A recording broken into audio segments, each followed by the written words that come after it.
രൂപത്തിൽ പൂജാതി കർമ്മങ്ങൾ നടന്നിരുന്ന ഇവിടെ പിന്നീട് ദേവിക്കും ഉപദേവതമാർക്കും പ്രത്യേകം ക്ഷേത്രങ്ങളുണ്ടായി. വടകര ടൗണിൻ്റെ സെൻട്രൽ ഏറ്റവും ഹൃദയഭാഗത്തുള്ള ഒരു ക്ഷേത്രമാണിത്. ഏതാണ്ട് 2000-ലേറെ വർഷം പഴക്കമുള്ള ക്ഷേത്രമാണ്. പൂർവികമായിട്ട് നമ്പൂതിരിമാരുടെ ഒരു കുടുംബക്ഷേത്രമായിട്ടായിരുന്നു ഉണ്ടായിരുന്നത്. അവരുടെ ഇതിന് താഴെ തന്നെയായിരുന്നു അവരുടെ ഇല്ലം.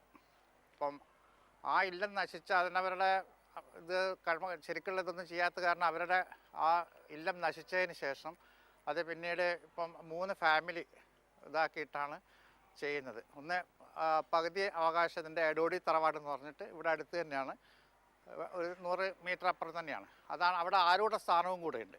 ഈ ക്ഷേത്രത്തിൻ്റെ ആരൂഢ സ്ഥാനം അവിടെയാണ്. പിന്നെ ചിറപ്പുറത്ത് പുതിയ വീട്ടിൽ അങ്ങനെ 3 തറവാടുകളാണ് ഉണ്ടായിരുന്നത്. ഇവിടുത്തെ പ്രധാന പ്രതിഷ്ഠകൾ മേലെ കിഴക്കേക്കാവ് മേലത്തെ മെയിൻ ക്ഷേത്രത്തിൽ ഖഡൂരികാ ദേവതയാണ്. ഖഡൂരികാ ദേവത പറഞ്ഞാൽ കളരി ദേവത എന്നുള്ളത്. ഭഗവതി കോട്ടക്കൽ എന്ന് പറഞ്ഞാൽ ഇവിടെ പണ്ട് കോട്ടയുണ്ടായിരുന്നു. ഇതിൻ്റെ ഒരു കോട്ടക്കൽ ഇപ്പോൾ ആ സ്ഥലമുണ്ട്. ആ കോട്ടയുടെ കളരി ദേവതയായിട്ടായിരുന്നു പണ്ട് ഉണ്ടായിരുന്നത്. അപ്പോൾ അതാണ് ഖഡൂരിക. വാളും പരിചയമാണ് ദേവിയുടെ ആയുധമായിട്ടാണ് ഇവിടെ കാണാൻ പറ്റുന്നത്. അതിനകത്ത് തന്നെ അതേ ശക്തിയുള്ള ശിവശക്തിയായിട്ടാണ് ഉപദേവനല്ല ശരിക്കുള്ള ഇതായിട്ടാണ് വേട്ടക്കരമകൻ്റെ ഒരു ക്ഷേത്രമുണ്ട് അതിനകത്ത് തന്നെ. താഴേക്കാവിലെ കരിങ്കാളി ഭദ്രകാളിയുടെ പ്രതിഷ്ഠയാണ് താഴേക്കാവിൽ. പണ്ടത് മധ്യമത്തിൽ നടന്നിരുന്ന കാലം ഉണ്ടായിരുന്നു ഒരു പുരാതനമായിട്ട്. ആ സമയത്ത് അതിൻ്റെ പിറകുവശത്ത് തന്നെ ഒരു തറയുണ്ട്. ആ സ്ഥലം ഇപ്പോഴും കാണാം. അവിടെ മധ്യമത്തിലാണ് ഗുരുതി തർപ്പണത്തോട് കൂടിയിട്ട് നടത്തിയിരുന്നത്. ഇപ്പോഴും കിഴക്കേക്കാവിൽ ഉത്തമത്തിലുള്ള ഗുരുതി തർപ്പണമാണ്. അത് കഴിഞ്ഞിട്ട് പിന്നെ കിഴക്ക് ഭാഗത്ത് കാവിട്ട്.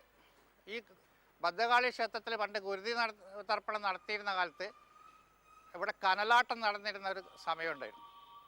കനലാട്ടം അതിൻ്റെ തറയും കാര്യങ്ങളൊക്കെ ഇപ്പോഴും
നവരാത്രിയും ഇവിടെ ആഘോഷിക്കുന്നു. ഇവിടെ ഉത്സവമല്ല, കെട്ടിയാട്ടമാണ്. 300 അതിൻ്റെ ഇവർ ചെയ്യുന്നത്. നവരാത്രിക്ക് 9 ദിവസം ഇവിടെ വിശേഷാൽ ഇതുണ്ട്. ഇവിടുത്തെ തന്ത്രി ആചാര്യൻ ക്ഷേത്രത്തിൻ്റെ തന്ത്രി കാട്ടുമാടം മനക്കാണ് അതിൻ്റെ അവകാശം. ഈ സ്ഥലത്ത് പണ്ട് ചെറിയൊരു ക്ഷേത്രം ഉണ്ടായിരുന്നുള്ളൂ, ഈ വളരെ പുരാതനമായിട്ട്. ഇതിപ്പോൾ ഈ ക്ഷേത്രം എടുത്തിട്ട് ഇപ്പോൾ 100 വർഷത്തിലടക്കം പഴക്കേ ഉള്ളൂ ഈ രൂപത്തിലുള്ള ക്ഷേത്രം വന്നിട്ട്. അതിൻ്റെ മുന്നേ വളരെ ചെറിയൊരു ക്ഷേത്രം, അതിന് ഓലമേഞ്ഞ ചെറിയ ശ്രീകോവിലും പിന്നെ ശിലാപീഠവും തിരുവായുധവും, നമ്മുടെ വാളെന്ന് പറയും, തിരുവായുധം ഇതായിട്ട് അങ്ങനെയുള്ള അതിപ്പോഴും ഇതിൻ്റെ ഒരു കോർണറിൽ ഇതാക്കിയിട്ടുണ്ട്. പിന്നെ ഒരു കാലത്ത് ഇതിൻ്റെ ഈ ഏരിയ മുഴുവൻ ഈ ക്ഷേത്രത്തിൻ്റെ സ്വത്തായിരുന്നു, ഇൻക്ലൂഡിങ് വടകര റെയിൽവേ സ്റ്റേഷൻ ഇപ്പോഴും നിൽക്കുന്ന സ്ഥലവും അതിൻ്റെ ഇതൊക്കെ ഇതിൻ്റെ അകത്ത് വന്നു. അപ്പോൾ അന്ന് ബ്രിട്ടീഷുകാരത് എക്വയർ ചെയ്യുന്ന സമയത്ത് കിട്ടിയ മറ്റേ ഇതുണ്ടല്ലോ കോമ്പൻസേഷൻ, അതിനെ കൊണ്ടാണ് ഇന്നുള്ള രൂപത്തിൽ ഈ ക്ഷേത്രം എടുത്തിട്ടുള്ളത്. അമ്മയും മകളുമായിട്ടാണ് സങ്കല്പം. ഈ തെറയുടെ ദിവസം ഉത്സവം തെറയായിട്ടാണല്ലോ. തെറ കിഴക്കേ പടനയിലും പടിഞ്ഞാറേ പടന 2 സ്ഥലമുണ്ട്. അപ്പോൾ അത് 2 സ്ഥലത്തും ജനപദങ്ങളെ കാണാൻ വേണ്ടിയിട്ട് ദേവി അമ്മയും മകളും പോകുന്ന, ഒന്ന് പടിഞ്ഞാറോട്ടും ഒരാൾ കിഴക്കോട്ടും. ഇപ്പോൾ 2 പേരും കൂടെ എടോടി മുക്ക് എന്ന് പറഞ്ഞിട്ട്, എടോടി എന്ന് പറയുന്നത് തറവാട്ടിൻ്റെ പേരാണ്. ആ തറവാട്ടിൻ്റെ മുക്കിൽ അവിടെ ഒരു ജംഗ്ഷൻ ഉണ്ട്. അവിടെ അമ്മ കിഴക്ക് ഭാഗത്ത് നിന്ന് വരും, മകൾ പടിഞ്ഞാറ് ഭാഗത്ത് നിന്ന് വരും. എന്നിട്ട് രണ്ടുപേരും ആശ്ലേഷിച്ച് രണ്ടുപേരും കൂടെ ഒരുമിച്ചാണ് പിന്നെ അവിടെ നിന്ന് ഇങ്ങോട്ടേക്കുള്ള വരവ് ക്ഷേത്ര നടയിലേക്ക്. അത് നല്ലൊരു ഭയങ്കര കാഴ്ച. അന്ന് ഈ ദേശത്തുള്ള എല്ലാ ആൾക്കാർ ഭക്തജനങ്ങൾ മുഴുവൻ പങ്കെടുക്കുന്ന ഒരു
സംസ്കാരവും ചരിത്രവും തലമുറകളിലേക്ക് പകർന്നു നൽകാനാവും.